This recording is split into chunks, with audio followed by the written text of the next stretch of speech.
Welcome to Mithran and markets.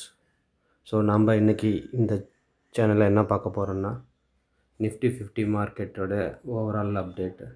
So key global driver and domestic driver என்ன இருக்குதுன்னு, ID செக்டரை Jeffries downgrade பண்ணியிருக்காங்க, அதை பற்றி பார்ப்போம். அதுக்கப்புறம் இன்சூரன்ஸ் செக்டார் புல்லிஷாக இருக்குதுன்னு இருக்காங்க. ஸோ ஜிஃப்ரி இஸ்ரேலில் ரெக்கமெண்ட் பண்ண ஒரு டாப் 10 நிஃப்டி ஸ்டாக்ஸை பற்றி பார்ப்போம். இன்ஸ்டியூஷனல் ஸ்ட்ராட்டஜிஸ் தீம்ஸ் என்னன்றது பார்ப்போம். அப்புறம் நிஃப்டி லாங் டேர்முக்கு எப்படி இருக்கும் அந்த டீட்டெயில்ஸை பார்த்துருவோம். கண்டென்ட்டுக்குள்ளார போகிறதுக்கு முன்னாடி நம்ம இந்த சேனலில் சொல்கிறது எல்லாமே இன்ஃபர்மேஷன் பர்பஸ்க்காக தான், ஸ்டாக் ரெக்கமெண்டேஷன் கிடையாது. நான் செபி ரெஜிஸ்டர்டு இன்வெஸ்ட்மெண்ட் அட்வைசர் கிடையாது. ஸோ உங்களுடைய அனாலிசிஸை பண்ணிவிட்டு அதுக்கப்புறம் நீங்கள் முடிவெடுங்க. ஸோ நிஃப்டி 50யில் மார்க்கெட் அவுட்லுக்கு பார்த்திங்கன்னா ரீசெண்டாக வீக்னஸ் இருக்குது. எதனாலன்னா க்ரூட் ஆயில் ப்ரைஸஸும் ஏறிக்கிட்டே இருக்குது. Geopolitical tension, US Iran சண்டை இருக்கிறதுனால. So banking and IT stock தான் இண்டெக்ஸு கீழே இருக்குதுங்க. ஸோ டொமஸ்டிக் ஃப்ளோஸ், அதாவது டிஐ இன்வெஸ்டர் நம்ம மியூச்சுவல் ஃபண்டில் பண்ணுற எஸ்ஐபி மூலமாக கண்டினியூஸாக வாங்கிக்கிட்டே இருக்காங்க இந்தியன் மார்க்கெட்டை. ஸோ அதனால் கொஞ்சம் முட்டு கொடுத்து நிறுத்தி வச்சுருக்காங்க. ஸோ ஃபாரின் இன்வெஸ்டர்ஸ் எஃப்ஐஐஸ் கண்டினியூஸாக விற்றுக்கிட்டே இருக்காங்க. அவங்க ரொம்ப காஷியஸாக இருக்காங்க. நிஃப்டியை இந்தியன் மார்க்கெட்டை ஓவர் வேல்யூன்னு நினைக்கிறாங்க. ஸோ கீ மார்க்கெட் டிரைவர்ஸ் என்னன்னு பார்த்தீங்கன்னா, க்ரூட் ஆயில் ப்ரைஸு ஏறிக்கிட்டே இருக்குது. அதனால் இன்ஃப்ளேஷன் ஏறுமோன்ற பயம். ஸோ ஜியோ பொலிட்டிக்கல் டென்ஷன்ஸ், அப்புறம் குளோபலாகவே எல்லா கண்ட்ரிலையுமே பிரச்சனை இருக்குது. சென்ட்ரல் பேங்க்லாம் காஷியஸாக இருக்காங்க, இன்ஃப்ளேஷன் அதிகமாகுமோன்னு. ஸோ டிஐ கண்டினியூஸாக வாங்குறதுனால மார்க்கெட்டு ஸ்டேபிளாக இருக்குது. ஐடி செக்டாரில் இருக்கிற அப்டேட் என்னென்னு பார்ப்போம். ஸோ குளோபல் ப்ரோக்கரேஜ் ஃபேம் ஐடியை கொஞ்சம் காஷியஸாக இருக்கிறாங்க. ஸோ ஏஐ ஐடி கம்பெனிஸை டிஸ்டர்ப் பண்ணுங்கிற ஒரு பிரச்சனை இருக்குது. ஐடி கம்பெனிக்கு மார்ஜினில் ப்ரெஷர் வரும். மார்ஜின்னா ஆப்ரேட்டிங் மார்ஜின், எவ்ரி கம்பெனிக்கு எவ்வளோ ஆப்ரேட்டிங் மார்ஜின்னு இருக்கும். ஸோ அதில் ஸோ ஐடி கம்பெனிஸ் எல்லாமே ஆப்ரேட்டிங் மார்ஜின்னு காம்ப்ரமைஸ் பண்ணுவாங்க. ஸோ அது இல்லாமல் நிறைய டீல்ஸ்லாம் பைப்லைனில் இல்லை. அதனால் எதுவும் ஐடி செக்டார் கொஞ்சம் டவுனாக இருக்கும். ஸோ இது நல்ல ஆப்பர்ச்சுனிட்டியாக பார்த்து ஐடி செக்டாரில் இருக்கிற large cap like TCS, Infosys, Wipro இந்த மாதிரி கம்பெனியை பார்க்கலாம். ஜெஃப்ரீஸ் என்ன சொல்லியிருக்காங்கன்னு பார்த்தீங்கன்னா, இன்சூரன்ஸ் செக்டர்ஸ் நல்லாயிருக்கும் அப்படின்ற மாதிரி சொல்லியிருக்காங்க. எனக்கு பெருசாக அதில் உடன்பாடு இல்லை. நம்ம ஊரில் யாரும் இன்சூரன்ஸில் அந்தளவுக்கு மேஜராக இன்வெஸ்ட்டும் பண்ணுறதில்ல. ஸோ இன்சூரன்ஸ் பெருசாக எடுத்துக்கிறதும் இல்லை. ஃபார் எக்ஸாம்பிள் பைக் இன்சூரன்ஸாக இருக்கட்டும், கார் இன்சூரன்ஸ் மக்கள் எடுக்கிறாங்க. யாருமே ரொம்ப ரேர் டேர்ம் இன்சூரன்ஸை யாருமே எடுக்கிறதில்ல. பட் இதெல்லாம் க்ரோ ஆகும் அப்படின்னு சொல்கிறாங்க.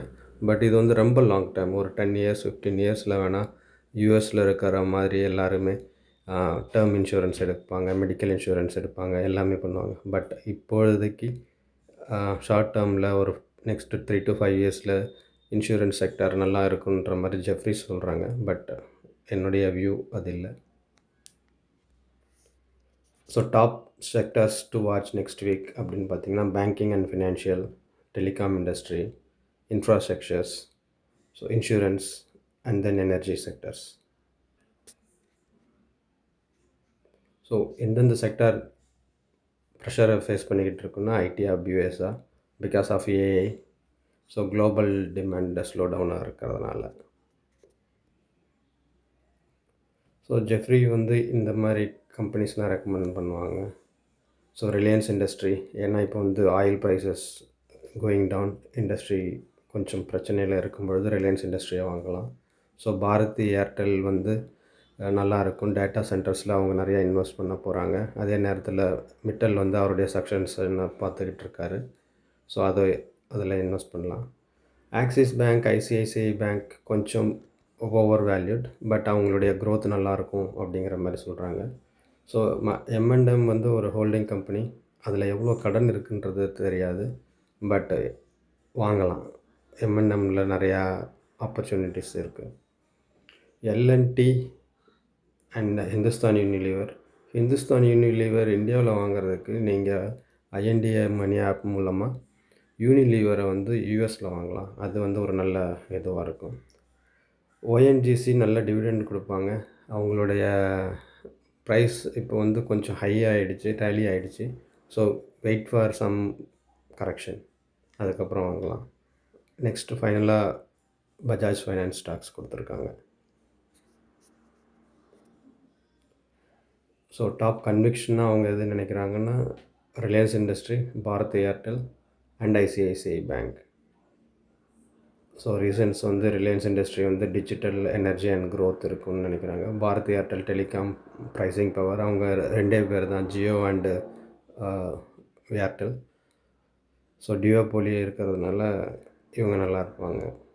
மற்ற கம்பெனிஸ் இருந்தாலுமே like Vodafone, BSNL, they are not doing much. அதனால் அவங்கள இக்னோர் பண்ணிவிட்டு அதனால தான் டியோபோலின்னு சொல்கிறேன்.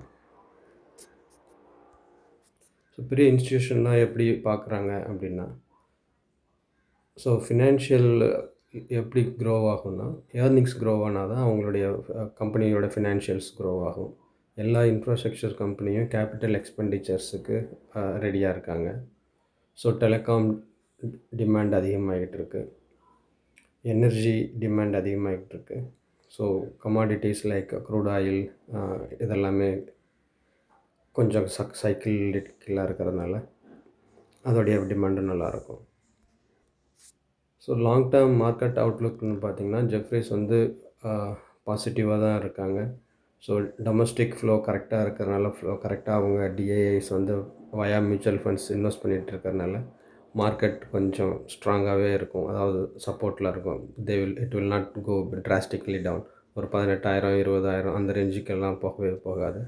எனக்கு தெரிஞ்சு மேக்ஸிமம் 23,800க்கு தாண்டுறதே, கீழே போகிறதே கஷ்டம். So end of the year Jefferies என்ன எதிர்பார்க்குறாங்கன்னா 28,300க்கு போகும் அப்படிங்கிற மாதிரி எதிர்பார்க்குறாங்க. ஸோ ஃபைனலாக ஸோ மார்க்கெட் வாலட்டைலாக தான் இருக்கும் ஷார்ட் டேர்மில். So banking and telecom domain infrastructure ஸ்ட்ராங்காக இருக்கும். ஸோ இன்வெஸ்டர்ஸ் வந்து க்ரூட் ஆயில் ப்ரைஸையும் குளோபலாக என்ன நடக்கிறதையும் வாட்ச் பண்ணிக்கிட்டு இருங்க. தேங்க்ஸ் ஃபார் வாட்சிங். இந்த கண்டென்ட் உங்களுக்கு பிடிச்சிருந்ததுன்னா என்னுடைய சேனலை சப்ஸ்கிரைப் பண்ணுங்கள், பெல் நோட்டிஃபிகேஷனை கிளிக் பண்ணிக்கோங்க. என்னால் முடிஞ்ச அளவுக்கு நிறையா கண்டென்ட் கொடுக்க ட்ரை பண்ணுறேன். தேங்க்ஸ் ஃபார் வாட்சிங்.